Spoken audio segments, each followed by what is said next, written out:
otvaram zvanično preskonferenciju povodom festivala koji će biti održan od 15. do 17. augusta, dakle naredni vikend od petka do nedjelje. Predlažem da pređemo na glavni dio same konferencije, nešto više o nastanku festivala, organizacionom odboru i drugim bitnim stvarima u vezi MMS-a će vam kazati moja kolegica Azra Ohran.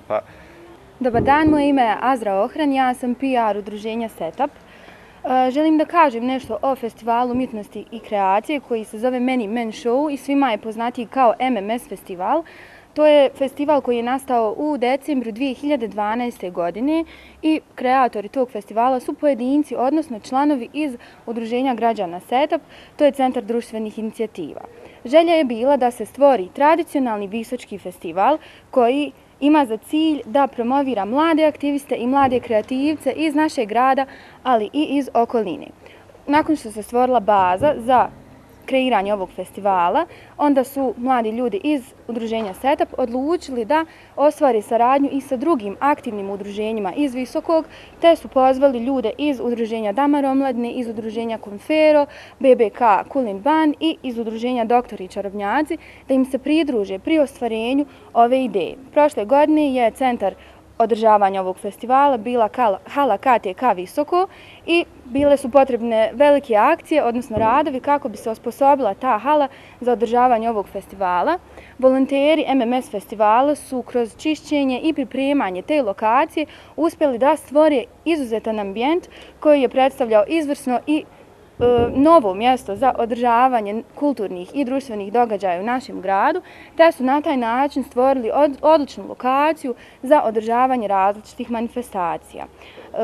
Prošle godine je festival održan od 24. do 26. juna i bio je veoma uspješan, a ove godine u organizacionom timu MMS festivala su udruženje Setup, udruženje Damar omladine, Konfero, Doktori čarobnjaci i kao novi član pridružili su nam se i XXL Basket. Ja sam Nezirević Selma i ja sam PR udruženja Konfero. Dakle, kako je već prethodno rečeno, Festival umjetnosti i kreacije Many Men Show ove godine se preselio na novu lokaciju, to jeste na potencijalni trg Matrakči za gradsko kino i Zavičajnog muzeja Visoko, što je jedna od najljepših lokacija u Visokom, koja bi zapravo i mogla biti potencijalno najbolje mjesto za okupljanje mladih ljudi.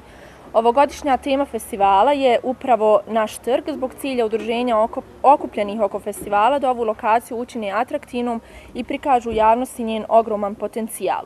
U toku festivala, kako je on disperzivnog karaktera, posjetioci će imati priliku da različite sadržaje gledaju na različitim destinacijama, tako da će neke od festivalskih destinacija, odnosno sve festivalske destinacije još biti i Gradsko kino Visoko, Zavičajni muzej Visoko, Sportska sala Partizan i Galerija Likum 76.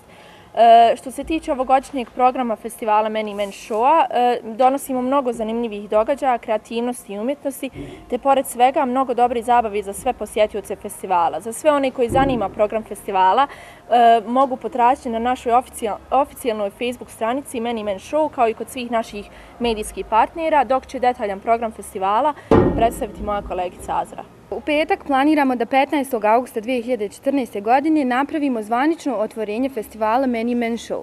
To će biti upriličeno izložbom Anela Lepića, našeg mladog likovnog akademika, i nakon toga ćemo imati koncert našeg visočkog benda Naftalin, zatim će nam nastupati i DJ Mistiko i DJ Džambalaja. Dakle, to je otvorenje naših, promoviranje zapravo naših mladih visočana. Zatim, u subotu imamo različite aktivnosti poput radionica za djecu, radionica pri izradi mobilijara, pored toga imamo neke edukativne radionice, grafiti radionice i slične stvari.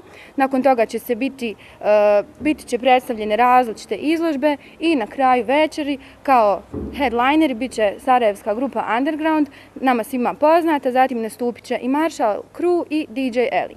A u nedjelju su planirane neke sportske aktivnosti kao što su turnir u stolnom tenisu i turnir u basketu, nakon čega će biti predstavljeni i pobjednici tih turnira i bit će proglašene nagrade. Na kraju iskoristio bih priliku da se zahvalim prije svega vama, našim medijskim partnerima, koji ste dali veliki doprinos u samoj kampanju koju smo najavljivali Many Men Show festivala, također i u narednim danima kada ćemo zajedno pokazati kako mladi iz Visokog mogu da naprave nešto uz minimalan doprinos i veliki rad, mogu da da naprave jedan festival koji treba da bude primjer ostalim mladima u gradu kako da naprave ogromne stvari uz samo svoju volju, minimalne financijske izvore, ali uz volju mladih, uz rad mladih možemo mnoge stvari pokrenuti. Također, ovom prilikom ću spomenuti i naše sponzore koji su nam pružili financijsku pomoć pri kreiranju ovog festivala. Dakle, generalni pokrovitelj ovog festivala je VGT osiguranje d.o.o. Visoko, zatim zlatni sponzor Vispak d.o.o. Visoko i srebrni sponzori Hell Energy d.o.o. Milano Visoko i Candy Shop d.o.o. Visoko i zatim ostali sponzori kao što su NK Bosna Visoko, što je jedna od zanimljivosti, i drugi ostali sponzori koji su nam se priključili u različitim aktivnostima, finansirajući te aktivnosti. Samo bi još na kraju da pozovem sve naše građane da nam se pridruže na ovom stvarno predivnom događaju od 15. do 17. augusta, dakle od petka do nedjelje, i da uživaju svim aktivnostima koje su apsolutno besplatne, koje su pristupačne svima i za sve smo odabrali po nešto. Dakle, od izložbi, predstava, sportskih aktivnosti, svako će imati priliku da uživa u nekim aktivnostima. Dakle, dođite, pridružite nam se, naučite nešto novo i uživajte u samom programu. Hvala.